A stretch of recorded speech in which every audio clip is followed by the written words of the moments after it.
उत्तर प्रदेश का बनवीरापुर गांव सूरज की मध्यम रोशनी में नहाया हुआ था। ये गांव प्राकृतिक सुंदरता से भरा हुआ था।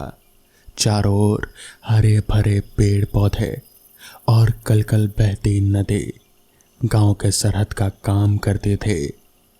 शहर की ओर जाने के लिए यहाँ से दो रास्ते जाते थे।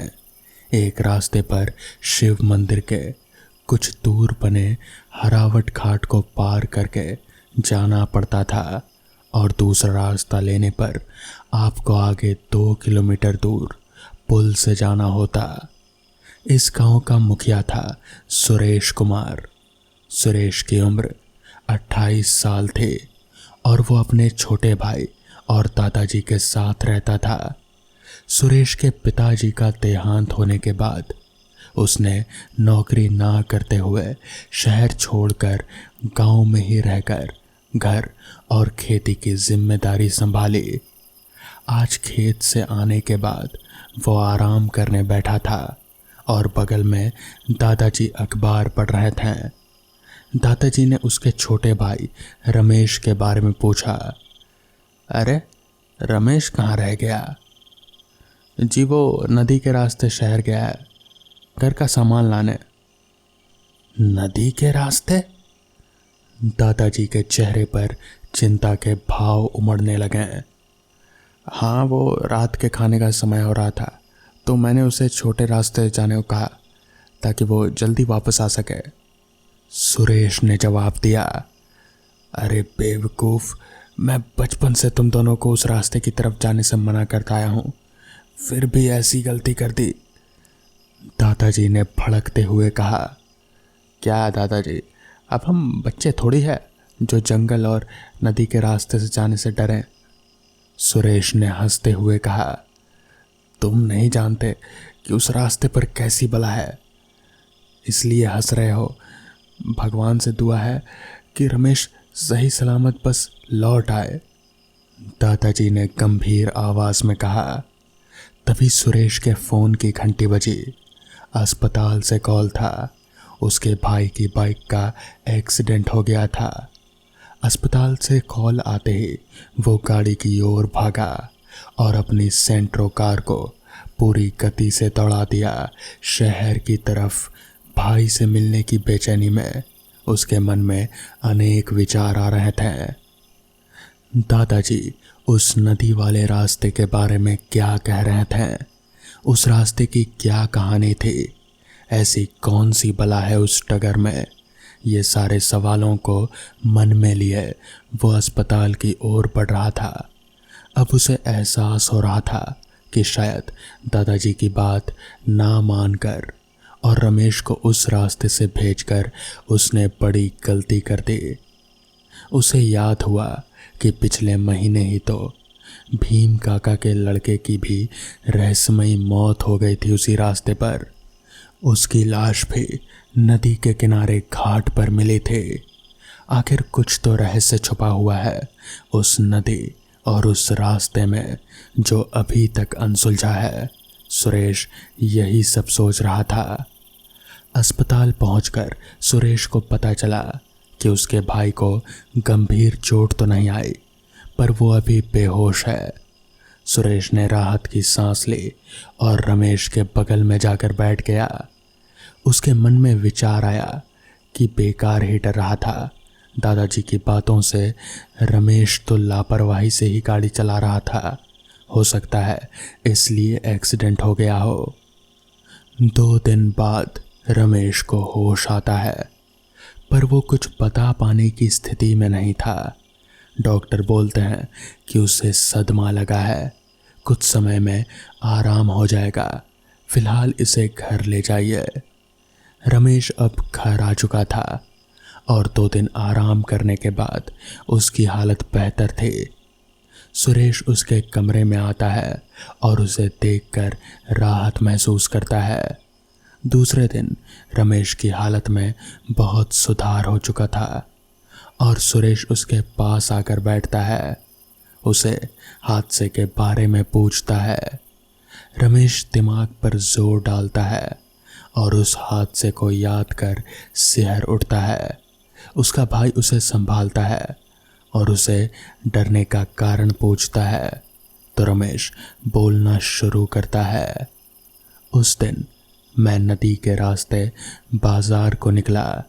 तभी नदी किनारे एक बूढ़े बाबा मिल गए। वेशभूषा से कोई सिद्ध सन्यासी लग रहे थे। उन्होंने मुझे रोकने की बहुत कोशिश की। कहा, तुम नदी पार करके बेमतलब की मुसीबत मोल ले लोगे। तुम नहीं जानते इस नदी को और ना ही इस रास्ते को। ये बड़ा मनहूस है बच्चा।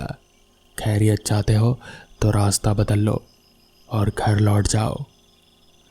मैंने उसको अनसुना कर दिया और हंसते हुए आगे बढ़ गया। बस यही मेरी सबसे बड़ी भूल थी। बाबा की बातों को अनसुना कर मैं नदी की ओर बढ़ गया और वहां से शहर जाने वाली डगर पकड़ ली। थोड़ा आगे बढ़ने पर जंगल की शुरुआत हो चुकी थी। तभी मुझे एहसास हुआ कि जैसे कोई मेरे पीछे आ रहा हो, पर मुड़कर देखा तो वहां कोई नहीं था। मुझे हंसी आ गई। मैंने कहा कि बाबा की बातों में आकर मैं भी भ्रम में फंस रहा हूँ। अब मैं बाइक को धीमी कर सुनसान रास्ते के मौज लेते हुए शहर की ओर बढ़ रहा था।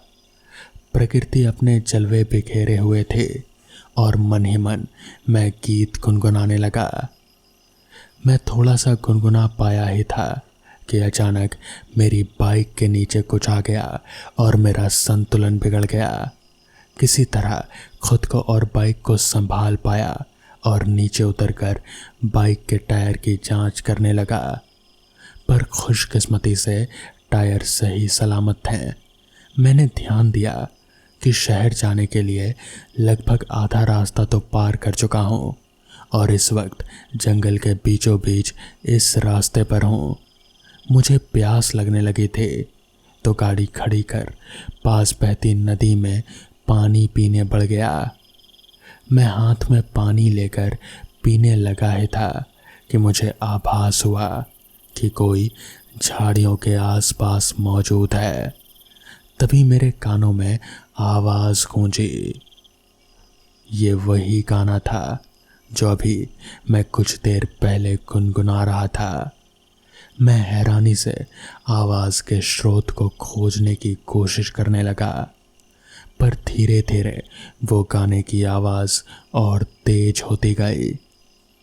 तभी मुझे मेरी दाईं ओर एक औरत का साया स्पष्ट होता दिखा।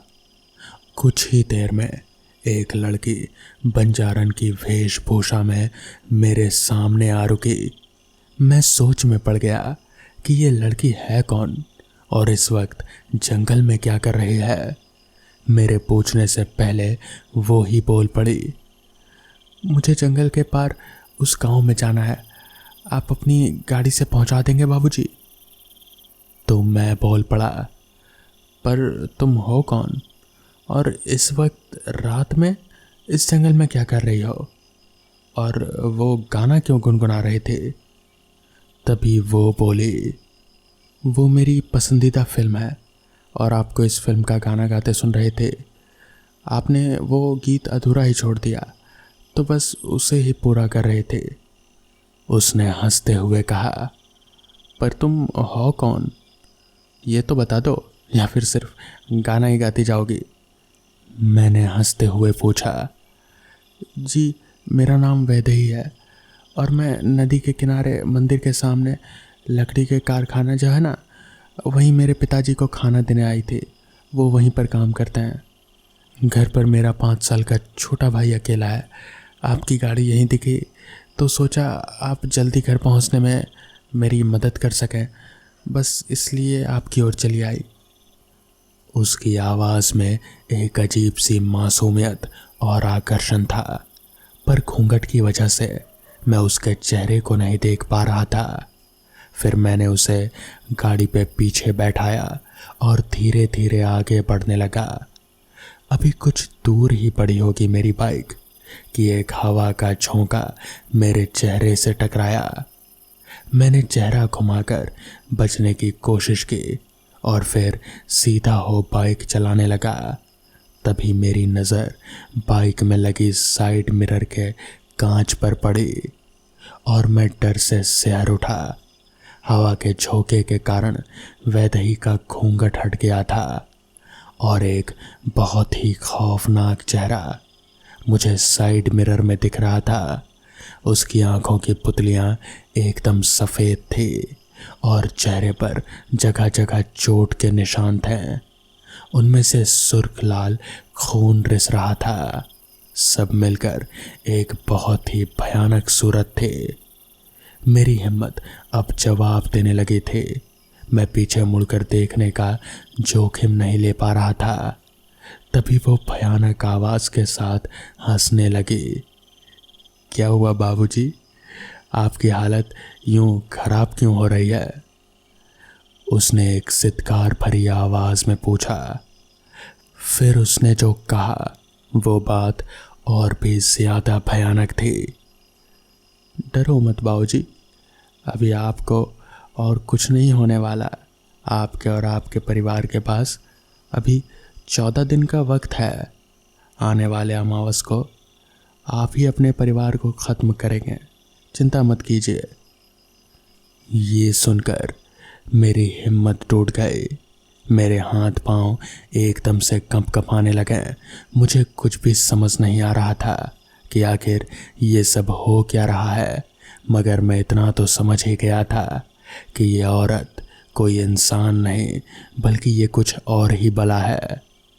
मेरे हाथ कंपकपाने लगे और इस वजह से बाइक पर से मेरा संतुलन बिगड़ा और बाइक एकदम से घसीटती हुई रास्ते पर धड़ाम से जा गिरी। उसके बाद मुझे कुछ याद नहीं।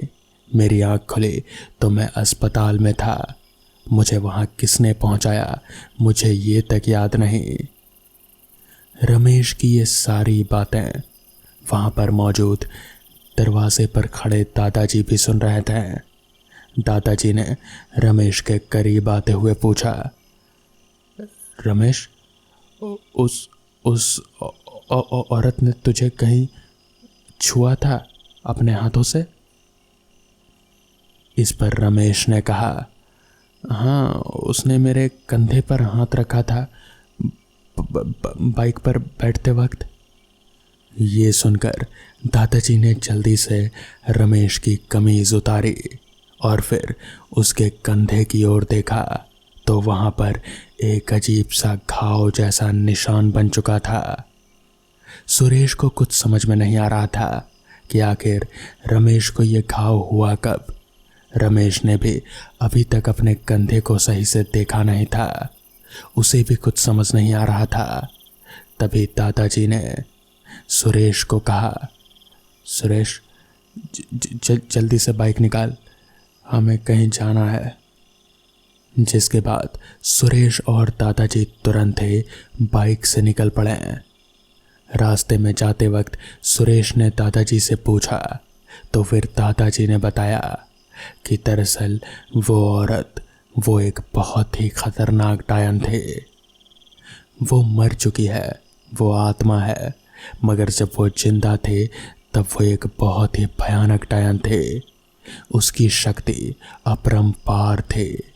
उसकी शक्ति का कोई तोड़ नहीं था। वो मरने के बाद भी गांव वालों को परेशान करती रहती है, खासकर उस रास्ते पर जाने वाले लोगों को और खासकर तो मर्दों को। जिसके बाद सुरेश ने उस घाव के बारे में पूछा तो दादाजी ने बताया कि दरअसल वो कोई घाव नहीं बल्कि उस डायन का ही श्राप है। दरअसल वो श्राप यानी कि वो डायन जिसको भी छू दे, उसके बाद अगली अमावस तक वो इंसान बिल्कुल पागल हो जाता है और फिर वो अपने साथ साथ अपने परिवार को भी ख़त्म कर डालता है। बहुत ही बेरहमी से ऐसा कई लोगों के साथ हुआ था, इसीलिए तो अब लोग उस रास्ते पर कभी नहीं जाते हैं। ये सुनकर सुरेश की भी हवा टाइट हो गई। उसे भी अब डर लगने लगा। वो लोग जल्दी से दादाजी के कहे मुताबिक एक तांत्रिक के पास पहुँचे। दादाजी ने सारी बात उस तांत्रिक को बताई और फिर उस तांत्रिक को लेकर वो लोग घर पहुंचे। तांत्रिक ने घाव को देखा और फिर उसने बताया कि ये 3 दिन हो चुका है, यानी कि अब अमावस आने में अभी और 11 दिन बाकी हैं। अच्छा हुआ तुम लोगों ने मुझे पहले ही बुला लिया। जिसके बाद तांत्रिक ने रमेश की पीठ पर कुछ किया और फिर धीरे धीरे कुछ ही दिनों में रमेश का वो घाव भर गया और फिर वो उसका कंधा बिल्कुल पहले जैसा हो गया। तो दोस्तों, ये थी आज की पहली कहानी। तो चलिए बढ़ते हैं आज की दूसरी कहानी की ओर। ये कहानी मुझे मेरे मामा जी ने बताई थी। मामा जी के मुताबिक आज से करीब 20 साल पहले वो गांव के बाहर एक फैक्ट्री में काम किया करते थे। वो फैक्ट्री मामा जी के घर से दूर थी, तो आने जाने के लिए वो अपनी साइकिल का इस्तेमाल किया करते थे। इस बीच यानी कि आने जाने में उन्हें करीब 1 आध घंटे का समय आराम से लग जाता था और साइकिल चलाकर आने जाने में काफ़ी मेहनत भी खर्च होती थी। खैर, उन दिनों बरसात का मौसम चल रहा था। रात के करीब 8 बजे फैक्ट्री से मामा जी की छुट्टी हुई। उन्होंने अपना साइकिल उठाया और घर की तरफ चलना शुरू कर दिया। आज अमावस की रात थी और काले बादल भी छाए हुए थे। किसी भी पल बारिश आ सकती थी। रास्ते पर दूर दूर तक हमेशा की तरह मामा जी के अलावा और कोई नज़र नहीं आ रहा था, क्योंकि उस ज़माने में रात के 8 बजना यानी कि 10 बजने जैसा होता था। खैर, मामा जी साइकिल लेकर उस सुनसान रास्ते पर आगे बढ़े जा रहे थे। रास्ते के दोनों तरफ यानी कि एक तरफ जंगल और दूसरी तरफ सिर्फ खेत ही खेत था। दूर दूर तक सिर्फ खेत और कुछ भी नहीं, ना कोई घर और ना ही कोई दुकान। खैर, मामा जी अपने एक हाथ में टॉर्च की लाइट पकड़े हुए थे, क्योंकि तब तक गांव में बिजली नहीं पहुंची थी। टॉर्च की रोशनी में मामा जी धीरे धीरे साइकिल चलाकर आगे बढ़ रहे थे। वो भी साइकिल चलाकर आगे बढ़ ही रहे थे कि तभी उनके हाथों पर कुछ बूंदाबांदी बारिश की बूंदें टपकने लगी। वो समझ गए कि बारिश आ गई है। वो जल्दी जल्दी से साइकिल चलाकर आगे बढ़ने लगे, मगर वो बारिश से तेज नहीं थे। बारिश कुछ ही पल में बहुत ही तेज हो गई। ना चाहते हुए भी मामा जी को वहीं पास ही में एक घने पेड़ के नीचे छुपना पड़ा ताकि वो बारिश से बच सकें। मामा जी वहाँ खड़े खड़े बारिश के रुकने का इंतज़ार करने लगे, मगर बारिश थी जो वो और तेज पर तेज होती जा रही थी और थमने का नाम ही नहीं ले रहे थे। मामा जी वहाँ खड़े खड़े बारिश के रुकने का इंतज़ार कर ही रहे थे कि तभी अचानक उन्हें ऐसा महसूस हुआ कि जैसे किसी ने उनके कंधे पर पीछे से हाथ रखा हो। मामा जी तुरंत पीछे घूमे, मगर वहाँ उस घने जंगल में वहाँ उनके अलावा और कोई नहीं था।